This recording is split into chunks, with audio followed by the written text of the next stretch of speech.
Hey everybody, this is PD from the Spinner Rack, and we also have, Calvin Ellis, when we're ready to rock.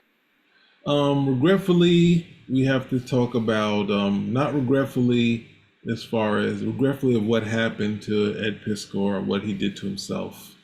Basically, I want to give you a history that the Cartoonist Kayfabe with Ed Piskor and Jim Rugg was probably one of the more popular comic book podcasts on YouTube shows. They had a lot of everything we planned to do with interviews we'd asked years before. They got them. They got Steranko. We talked to Steranko.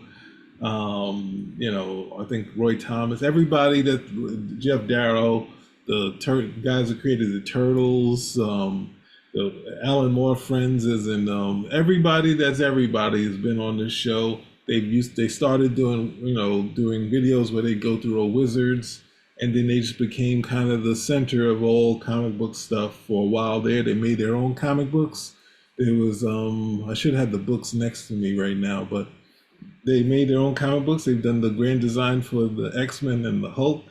There's also some stuff that Ed Piskor was doing with Fantagraphics, and he did a Hip Hop Family Tree. Less to get into with Jim Rugg, but he was also a big part of that show too. Did a comic book called Street Angel, and regretfully, we have to talk about the suicide of Ed Piskor. Cal, do you want to lead off from here? Uh, uh, just a bit of a piece, because I don't have all of the data on this, so you can correct me if I'm wrong. But this starts with some text messages that are, or rather not text messages, but I think they were uh, direct messages between Pisker and 17-year-old girl that had happened approximately 4 years ago. And she, for whatever reason, decided to make the messages public. After that, he lost whatever, I believe he lost whatever contracts he had, whatever he was working on. He got the usual venom from the internet crowd. He then wrote a suicide note. I don't know if a lot of people took it seriously, but it was a suicide Right. note that was also a bit of a bit of him defending himself. And the day after he wrote the suicide note, or the same day, really not sure as to the timeline. He committed suicide, and here we are today. Yeah, I think the one thing I know that was canceled, he was going to do a gallery thing with all of his, like a lot of his artwork.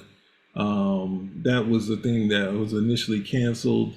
And also being one of the top shows, because I've done a couple episodes. I think me and you also did maybe one together where we were going through something that they had done, and like where we had definitely critiqued them. I think I before the suicide, I backed off when the story came out because it felt like shooting fish in a barrel, whether it was true or not. I've had issues with the show, just not the interviews, but to say the commentary they were having on the slant because they have powerful friends and they kind of slant towards those friends. So I was kind of like building up this negativity towards it, but then when he's passing, I felt it'd be like I'm a guy who's been going at the show for a little bit, so I'm like I'm gonna pull back. But I really didn't want to him to follow through with the suicide. I mean, especially since he was being since he was defending himself in the suicide letter, and whether or not his partner Jim Rugg put the show on hiatus or canceled the show, and said something that he didn't like. Ultimately, people, even your close people, you don't know if you can be canceled by your closest people for whatever you do. But at the same time, it was just hard hearing people joying that because of their dislike of the show, that Ed Piskor was now a groomer. More people, the quote unquote, more people were coming out, which we really haven't seen, but they keep saying these more people going to come out and say something and prove him that. I did see his father on the video on the news defending him, which ultimately people say, well, that's what he's supposed to do. He doesn't have to. Yeah. Your parents, you don't have to. That's Hmm. where, But yeah, yeah. everybody thinks that, yeah, your folks should come out. they don't have to. And if they do, that hopefully does say something, and it says something past uh, the baseline that most people would be looking at. That at the very, his father is coming out to defend him because this is his son, and he believes his son has more value than what these people are going to ascribe to him at the end of the day. But I look at the whole thing, and I mean, it bugs me because I think, hey, this guy should still be alive. Yes. He, I only, again, I don't have, I didn't bother reading any of the exchange between him and the girl. Yeah. And, a lot of times, because this stuff seems to sit and wait, and then it, comes up at like, this particular moment, and then you have to deal with it. That seems to be how, it happens with a lot of people who end up being canceled. And this is everybody from, I forget, who was the guy who was a senator of Minnesota? Al Franken? Yeah, yeah, yeah. Oh, yeah, the joke he did. Yes, yeah. Yeah, because Al Franken, he's a senator. He was an effective senator. He was good. He was a good senator. Nobody had any problem with it, and they rolled him out. There was no investigation, and again, he was never charged with anything that was criminal. But it was that he made, at best, he made people feel uncomfortable, and he was out. And you get totally stripped. Okay, you don't have a friend in the world, or at least maybe that's the way that it feels. Okay, and you're left isolated, and a lot of people will back off of you. Okay, and in some cases, your own folks will back off of you, and by that I mean your mom or your dad will back off of you too. Okay, so the fact that his father was coming out and defending him, Hmm. okay, for me that does say a lot, because there's a big difference between, hey, I'm going to privately do something, and I'm going to publicly say, no, no, that's not my, that's not him. Okay, that's not him. But I always find it interesting that we will come and say fictional characters. Oh no, Peter Parker would never do that. Would never do that. But people in real life, we always shrug our shoulders like, hey, you never know, right? You never know someone. But you know, I, I have a lot of empathy for his situation where he feels that, and for anyone who feels that the only good road for them is just to exit this plane of existence. And I don't feel anybody should be made to feel like that. I don't feel anybody should have their back to the wall, because we really don't know how many people are just living on the edge of the night, and you don't find out until it's too late. Like, I don't understand what is the problem with due process, or letting something, hey, if this is wrong and he did something wrong, let the punishment fit the crime. Because once he does this, everybody shrugs their shoulders and they're like, well, he did it to himself. But I just believe that there is more value to a human being than a lot of times we ascribe. And I just feel I feel very sad when somebody feels that this is the only recourse. And you can say what you like about it, depending on how you what stance you would take. But I just think a human being has more value than a lot of times we ascribe to the person. Um, yeah, it's a. I think that's the portion of because I've been in a couple of discussions about this, and having a discussion where it went both ways. Someone said, I read the text, this, that, and the other. She's of age. Ultimately, some of the things about the way he was saying, he always had the angle of trying to sound, not to say he was being, was salacious, but it's like he does have a way of trying to, be cool, start with the KEWL type of talk, but at the same time, I think it was going a little. I think not his talk, but the way they took it and say, "Oh, you naughty girl." That was the comment that they were like, "Oh, this is the grooming part right here," and it gets to a thing where you kind of look at it and say, and since he was defensive of it, he was defending. Defensive is different, obviously. He was defending his name in the same suicide note. I really wish there was someone there to kind of talk to him and kind of pull him off the, take him away from the ledge, and so he could still be here. And talked to another friend, and we both had the thing of saying, cool out, like do the what's that thing? the Joe Louis C.K. Like go out of town, go overseas, chill out, this, that, and the other. Let it blow over. Maybe find something there because you ultimately there's other ways to work it if you've been kind of blackballed, which is ultimately this is what happens since there's nothing really criminal besides, I mean, you have to make this guys out there. There's going to think to guys to, just even if they're young and they some text you for whatever reason, don't do it because I can't even we can't in this show I do a lot of examples, and if you do an example then they say, because I was in a discussion with someone talking about the Freaknik, and she was like, why do you guys do that stuff? Why do you guys? I was like, well, I didn't go to Freaknik, I went to the Greek Fest. And well, and it's just like in the Puerto Rican Day Parade, it's like, what about getting numbers, like going up to approaching a girl, talking to them, getting their numbers, and making a call the next day? Where does none? She just kept going. She, oh, I'm just fucking with you at the same time. I was like, no, but you're going hard on the. I'm a part of this thing, and I'm a part of the guys that are the mashers of cone trying stuff. It's just like you. Oh, you went to the Freaknik? You're down. Yeah.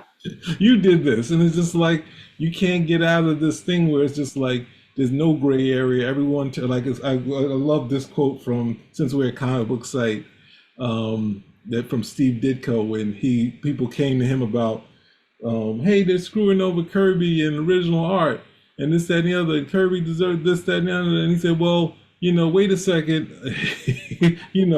maybe. And he was trying to say something. He's like, they started attacking him after he was kind of soft shooting. He's like, they're like a whole bunch of Mr. A's. Like you got Steve Ditko saying you guys are extreme. Like, and that was my statement to say he never saw himself as Mr. A. He might have been as close to it as anyone else could be, but he never really saw himself like he could argue that way, but people always turn his thing into like, and that's the thing you want to, like, we don't want to, we have this word of grooming and they've kind of taken it into, you know, it's such a gray area because we even have instances where, I'm just going to say it, we have Kamora Lee Simmons' daughter with the 65-year-old, and they're like, they're basically going to grooming and saying this is set up from Russell, but it's like she's 21, she out there chilling like on this land, on this island, like some point when you're an adult and you make decisions, they got to be a part. And at the same time, the hard part is, you know, I've had family members that are older and they get used for their money, like very old, and they're with 21-year-olds in Florida, and they're just like, you know, the family is like, he's gonna lose his whole life savings, but people now would reverse that and saying he's grooming them. So it's a tough thing when they look at these things and you can only use the word grooming, this, that. You fly them somewhere, traffic, these words that we just kind of put people in the box, and there's no chance to defend yourself. I mean, even, oh man, I'm going too far on this, but ultimately, I didn't want our show to be like all these other people that I had issues with the show. I still watched it. I wasn't jealous of the show. I wasn't jealous in the sense. I do want to have those interviews like them, but I would not go in there and attack them and be like, yeah, see, blah, blah, blah, this, that, and the other. I'm like, I want your commentary to be on and keeping the right context. That's all I want, because I like the show and I want the show to be better. I don't want this to happen, and I didn't want what happened before that to happen. I wish he was still here to do his thing because he was a up and coming artist. The last stuff he was doing, the dark web comic, was not something that was my cup of tea, but I was a big fan of Hip Hop Family Tree, and I just like the storytelling of the X-Men Grand Design. So, and you know, so he had something there for the industry, and ultimately, even if I wasn't always with the cut of his job, like how, you know, how he talked or something like that from time to time. Like, I don't want anyone to go through something like that or feel down where you have no place to go, especially when ultimately his father was there. And that's the thing, if you can remember, if anyone's going through this, because I think everyone, this is, we should have try to find some sort of like sign for someone if they have an issue, because I've been in bad places and had negative things said about me, and been at no money and all that stuff. You Yeah. know, ask somebody, because at the points when I was at it, I was on my DMX thing, F the world, and I found a way through it, and ultimately it wasn't the DMX part, it was the little bit of faith I had saying it's going to get better, and it got better. And then you go through another thing where it's like, oh man, I spent all this money, and I I make X amount of money a month when I'm 28. So I'm back to being, I'm not in a bad place, but I'm dead broke. I'm flat broke. Dead broke means you got no money. Flat broke means you can get money, but I was able to get out of that. So it's like in times of looking to the faith, or whatever faith you have, to kind of say, I can do this, or call somebody, even Hmm. if you don't want them, you're too proud, or too much pride to do it, definitely call someone, whether they understand or not. You could be the voice that could help you. And a lot of times people call, they, a lot of times people ask for help in the weirdest of ways. And you don't know if that could be the moment that can help you, so I guess this, when we talked about it initially, I was kind of iffy on it, because doing it because, I did have negative feelings about the show before this, and I didn't want it to turn into like all these other guys that were just like, I couldn't. I watched one, I was like, what? Oh man! And I have this group where they always just say, they always send this stuff, and I'm just like, nah, I'm not gonna send this. I'm just gonna hopefully it just blows over, or they figure it out and they deal with them, because the hard part, I have to be honest, I have to say it. You have, who's that guy? Well, it's even a. Did you hear the story about Scott Lobdell used to write the X-Men? Yeah. He got charged with sexual harassment, Yeah, I heard about that. but he got charged with sexual harassment on a panel of asking questions to a person. It was how he was talking to them. It wasn't because he was Yeah. talking to them about sex, not actually. When you say sexual harassment, it's like he did something, but he was on a panel. He wasn't, groping her or anything like that. He was saying something about because he's like he used to be a comedian, so he probably was saying something dumb, and she didn't like it, so he had to publicly apologize, and his name, obviously, because of being guilty of this, of saying those things. But he ultimately, after that, made Happy Death. He wrote Happy Death Day. So it's like you can get through these things, especially if it's not, if you're not Dama. If they don't find out you're Dama, and you feel you have a leg to stand on, you can get through this. So I want to say that to the people, and it's important. Even though I was iffy on it when Cal brought it up, it was a good idea to do the show. So we're Yeah. here. Well, I'll take the other side of it. Yeah, I don't disagree. A lot of times it's going to take some perseverance. You're going to take some hits, and you're still going to have to, still put one foot in forward of the other. But the other part of it, and this is not about being empathetic. It's about just showing some bloody compassion at the end of the day, where if you're going to go and like, well, we don't like this show, and so now we're going to come over here and we're going to like totally, we're just going to just totally shred you, cancel you, to the point that you don't exist, and we're never going to hear from you again because we don't like what you said on the show. Please remember, this person's value is not the show that they do, the Yeah, show, that you hate, and their commentary and so on and so forth. The human being just like you, and the same time, okay, where you have tough times, tough days, and you wish somebody would just, anybody would just take the time out to say, are you okay? Is hmm, there anything I can do to help you? Think about that before you decide to go guns are blazing at someone, because yeah, not everybody can take 9, 10 shots and come back from it. Some people, it just takes a graze because that's where they are, because they're already beat up about a whole bunch of other stuff. All right, and that's not to excuse anything that anybody does, but I just believe that people, it doesn't take a lot, regardless of the station that they're in, to just treat them like a human being. And if they've done something, hey, let the punishment fit the crime. But it can't be this overarching comic karmic boomerang for everything that they've ever did because you don't like them. yeah, Because trust me, there are for everybody who's like that, there are people out there who don't like you, And life gets very, very cheap and very, very short if we're all waiting for, like, hey, when's this person going to come for me? Okay, what did I say? Or what did I do? Who's been keeping tabs on me? That's not a way to live life. That's not a way to treat anybody. So again, I just appeal to people, there's more value to a human being than what you're going to ascribe to their job, okay, their position, okay, and or the mistakes or even crimes that they commit. And it's not a big deal to treat people with compassion in spite of those particular things, because when they're gone, it's too late. And this is a guy who was still, this is a guy, in spite of how people felt about him, was very much loved by his father, obviously. Yeah. And now his father grieves, and none of these people over here are going to do anything for that man who has lost his son. And if you have children, the worst thing in the world is to outlive a child. The worst thing in the world is to have to bury your own child. So, just try to keep these particular things in mind. You want to see justice done? Okay, you want to see justice done. That's not justice. That's not justice in the slightest. Well, that's the other thing. People have to also understand, you know, that this, I think, in the sense of it's unwanted things and it's not, not stalking, and you don't like the cut of what he's saying, is a block button. I used it recently on Facebook where somebody Yeah, said he was. yeah. I'm sorry, Pete. You're asking a lot.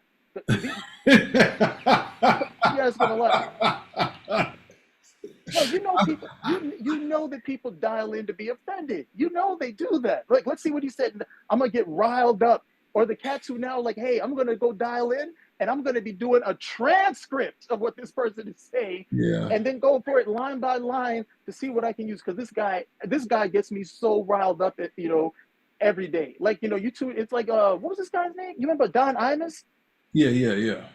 This guy said stuff for decades that was off the wall, insulting, borderline this and over the line that. And when they finally got him for what he said, I was like, you got him for that? You got him for that? After all this other stuff he said, that was the straw that broke the camel's back. But that's how it works. They never muted him or dialed him out. They tuned in every day.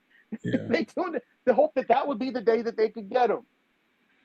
So Well, that's a point, because I think, even though they looked at it like he was just being a buffoon, but during the John Imus thing, who was it?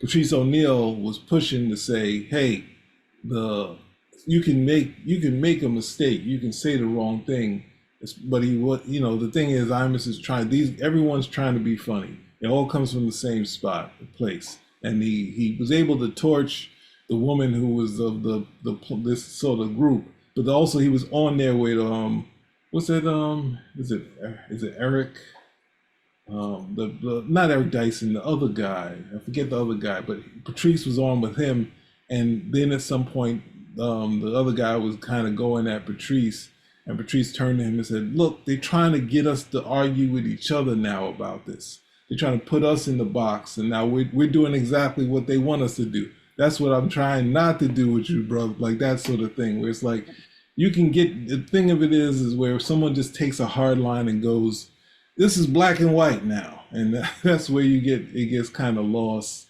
in your thing, where they're just like, because the only thing I was going to say was I was on Facebook and someone was saying shut the f up, and he like said it twice, and then I went there and it said block, and it said if you can see, he won't see you and you won't see his next text, and then about five, it gave me a half a second to think, oh, do I want to see the other person's text? I don't even notice it and block, and then it's gone for your life. So if he's saying something to you, or if you're waiting for, like, I don't know, if you're waiting for the moment where you can then go and say, I'm going through this.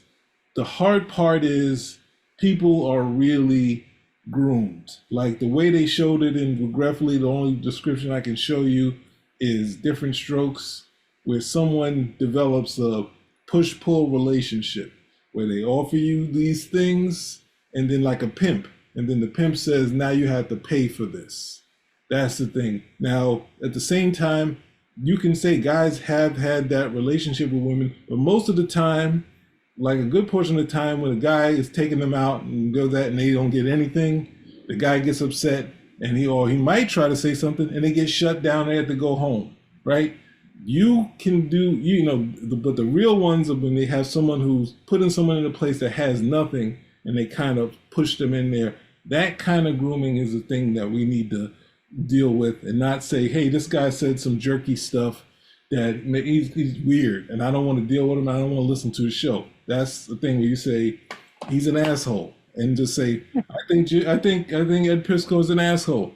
And I'll tell you why. And it's like, well, were you grooming? Like, no, he's just an asshole. Look at the stuff he said. But then at the same time, when you're joking back when he says no, naughty girl, it's like, come on, man. Like you're liking some of the stuff, and then at some point you decide, oh, I didn't like this, or Warren Ellis, talking to somebody on there, and they say, oh, he was helping them, and but at the same time trying to get somewhere with them, and it's just like, what are you doing these days when you're not when someone, you're having a conversation? It seems really it seems really crazy, and it's making the people who are, I don't know, I don't know. It's just too it's too much to be like we're all each other's big brother and we're all ready to throw each other to the dogs immediately. Now, if you say that's the thing, I don't know. The hard part is when you have someone that's into pushing buttons, and when I was younger and I was like 19, and someone close to me, he was pushing buttons. He was saying the most salacious things you could say, and well, actually it was family. We were family, and we were like he was saying the most salacious thing we say, but we hadn't hung out in like a long time. So he was just pushing buttons, and I just turned to him and I was like, there's stuff that we possibly should have, and maybe that's something not right in me, but I just said, why are you saying this? And then he stopped, and then we moved on from there. We had a relationship like we had when we were younger, but there's a large gap. I said to myself, I don't know if we were cool because it was such a lot. It's like a 6 or 7 year gap, and then he was just saying the craziest things that that was so all off the wall. And then it was like, for me to be like, maybe I shouldn't F with him. And then I just said, why are you saying this? And he stopped doing it. And we were hanging out. We were inseparable when we got together as family, when we were together. So it's like sometimes, I know we want to point, find the bad person. Sometimes people are just, that's how they do it. And you need to tell them, hey, I'm all for the F off. Someone says something to you. There's so many people on thing when they say, hey, you have, I'm sorry to have to use the black women as an example. When someone says to you, you look pretty for a dark skinned girl, you don't go to the blog and say, this guy said X and Y. You tell a person to F off. Tell them, I don't like this. I don't like how you talk. Tell the people directly. Don't go to the web. And then if they do something out, they do something that's criminal, go to the police after that. But say something. And I'm saying I'm been someone even recently today where I should have said something. I handled it where I went to the UPS people and I made a complaint. But I had the opportunity to make a complaint. You talking to someone directly or you're on a text message, there's enough time to think about it and saying, F you, or I didn't like this. Say something to them directly so they can understand it, they can take it in, and they could possibly apologize. Then they're a true a-hole if they don't apologize or they take it in or do something worse. Then you can say this, that, and other. If the conversation is questionable, tell them about it. Like, not, hey, I'm gonna get a crowd, and then you get a crowdfunding thing where people are just joining in and piling on and saying, yeah, we're with you. He said naughty girl, and they go, and whatever you feel and that sort of thing. It's not to attack the person who did the stuff like that, but at the same time, sometimes you have to say something to the people if you don't like what they're saying. You have to, you know. In my opinion, you do. You got to. Well, well, why say something when you can just keep the thing going and trap them, and then get a whole army of people behind you to come and assail them? And You I, know what you said earlier about, hey, if you didn't like a show, you didn't tune into the show. You stopped tuning in. I don't like it. Why? Because he said this type of stuff. And you used to have these groups like, no, don't tune into these shows because so on and so forth. And everybody was like, no, don't do that. Watch it for yourself. And if you don't like it, just tune up. If you don't like it, don't watch it, which I didn't necessarily agree with either. I said, look, if it's bad content, why would you want to put it out there anyway? But Hmm. then you have the other dynamic where you have people who tune into stuff because they want you to be offended, whether they want to admit it or not. That's why you have shock jocks. Let's see how outlandish we can get with this particular thing. And then, of course, but then you got the people who are tuning in and they're being entertained by how outlandish it is. And you got the other people who are tuning in because they're offended on a regular basis. But then, hey, at no point are they going to open up a dialogue. They're like, no, I'm out to get you. I don't like this. And so I'm out to get you. And now that I'm out to get you, the second I can, okay, fine. Okay. And then I'm not going to come over here and do one to one. No, I'm going to pile on. Okay. I'm going to pile on. So you're just totally tsunami. Okay. With the attack that I bring. And there you are. And that is a good, I think that's a good enough description for where we are today, where when it comes to these type of situations. And again, for me, the biggest thing is like I when I when I heard about the whole thing and I heard about how quickly you know it unraveled, and just a lack of overall humanity at the end of the day for it. We've got structures in place that like you say, you can tell someone, hey, what did you say, go to hell, you know go to Hmm. hell, block, and that's it, and you move on at the end of the day. And it seems now people are more interested in taking a scalp, and that is the harder part of this for me, because normally I might say, well, yeah, dude, inappropriate, shouldn't have done that. But the extreme nature of how it becomes like the internet cops, if you will, to come after him, and then the end result is, well, is that what the end result is supposed to be? He's supposed to be dead. He's really supposed to be literally canceled. Is that what the end result is supposed to be? It's like, it's just so shocking, for me to see it at the end of the day. I And mean, sorry, it no, no, no. I'm gonna end up getting tongue tied because mhm. because now again, this is someone who, I said it before, I believe has more value than just the show he's producing. But then I really, my heart goes out to his father, who's lost a child. This is still his child. This is still his son at the end of the day. And there's no consideration for that. The same way that there's going to be consideration for the girl being underage, is there any consideration further than that? Or just, for that, thing at the end of the day. And it's just very shocking to me that, you read some of the comments that people say, and they're horrible. Just Yeah, ultimately horrible for a situation that you cannot even judge because you don't even have all the information about it. yeah, and we're stuck with you know, regretfully, the crime of the age gap is becoming something that's actionable. Like the gap between people is like now the new thing, where it's regretfully to say, I don't know. It's like who's it? Who's it? Who's that guy? Larry David. He had an episode where he this like young girl got Larry's phone number and she just got a phone. So she was like, I'm gonna text you, Larry. And he's like, yeah, whatever. And he's like looked at the text, he's like, what, you texting me? This is terrible. Like I don't text people. And he puts it down, and then all the other people say, Larry, you're not responding to her text messages. And he's like, what? I don't text people. He's like, Larry, that girl is over there hurt. She's hurt. And then next thing you know, he gets into a text thread where he's just chatting with her all the time. And he goes to the doctor and he's like, yeah. He's like, he's always open about everything. Yeah, you just always text me. I don't normally text, but and he's like, how old is this girl? Oh, I don't know, 13. She just got a phone. To text him back, and then they call someone up. And it's like that's the two angles of it. Where at some point, you're looking at it, things are shifting where someone, I don't know, it's the thing is that guys out there, when they show up in the DMs, get some get some ID. Even with the ID, if you're our age, they're going to be counting the years and being like, "Wait a second, this is that grooming." It's like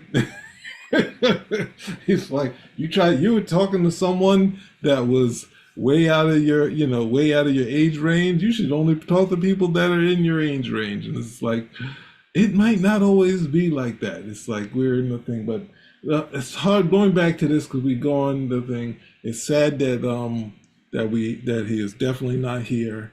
Um, he had some great works that he had done that sort of that definitely hip hop family tree came out of the blue, and it felt like something. The even though it was like it was still it was cynical. We didn't have anything else for the hip hop that kind of showcased it like this, and at the same time, hip hop is kind of cynical, so it kind of worked with the art form. So it's like he get it was through a website that he originally did this, and he published it on seemingly something that was not newsprint but something close to it. So he really brought something that was I feel important to hip hop. The grand design a little less so, but an interesting sort of thing. And it was interesting to see as far as self-publishing where he was going to go with it, working with Fantagraphics and working with Marvel and these other people, and being into paper and all that stuff and printing and all that, bringing aspects that we didn't know about. And it's sad that through if it like the how the how he like likes to sound and how he likes to talk and try not trying to be cool, but that cool aspect and being cynical and all that has kind of worked against him with this person, and it turned into him being a little too much into the internet because he took these things to the mind you. It's hard to say it. I know everyone talks about struggling with the negative comments. The internet is not always real, and you have to unplug as best you can. As long as you're not, I can't say it for someone like Dama. When you're not Dama and you're ready to defend yourself, please continue to defend yourself. And I'm sorry that he's gone. And no matter if we come after us for saying being, on the other side, you got to say rest in peace. I really did wish he wouldn't have done this. Agreed. Agreed. And again, don't think I just don't think it's that big of a deal to treat a human being like a human being, regardless of what they do. If not, then what we're pretty much just saying is like it. You got carte blanche to treat people however you want, and when they treat you in the same breath, hey, that's what you've given credence to. Let the punishment fit the crime, if there even is a crime. And Hmm. if you want to socially check someone, can we socially check them with a bit more humanity than them going after them like in a horde, to the point where the person feels they've got no place to go. And then I remember, there was this comedian, and she had this picture of Trump, and she had like his head cut off in her hand. Hmm. Yeah, and so I was telling people were like, "Oh, they hate Trump," and they hate Trump. I was like, "Wait, wait, wait, wait!" I was like, "This is a nation that has a history of assassinating its presidents." Yeah. Okay, I said that's number one, and I said in number two, I was like, "No, he's got a wife, he has children. They got to see this and worry about their father." I said that's not cool. I said you can totally dislike the guy for his politics, but that right over there, like wishing death on him, you've literally got a bloodied head in your hand. Hmm. You literally got, I said, that's not cool at the end of the day. I said, you can really dislike this guy. You don't have to go that far. And you don't know who you're inspiring when you do that type of stuff. And no, it's not humorous. Okay. It's not humorous when you do stuff. To keep that in mind when you're dealing with people, that you can vociferously disagree with someone and what they've done, okay, without pushing it to that point, okay, where it gets to the point of no return. That is the big thing. That is the big thing that I'm after. Okay, if you really, if you're really about justice at the end of the day, that has to be a part of it. Not just, oh, you get what you get.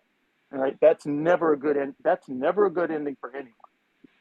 Yeah. So I see the kayfabe show has started to show some more episodes, so they're kind of a little eerie. Still seeing um, Real eerie.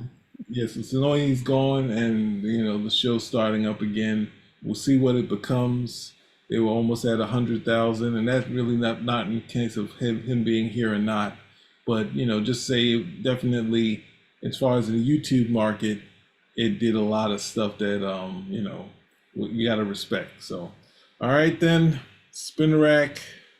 Proud and Piskor, rest in peace. Rest in peace.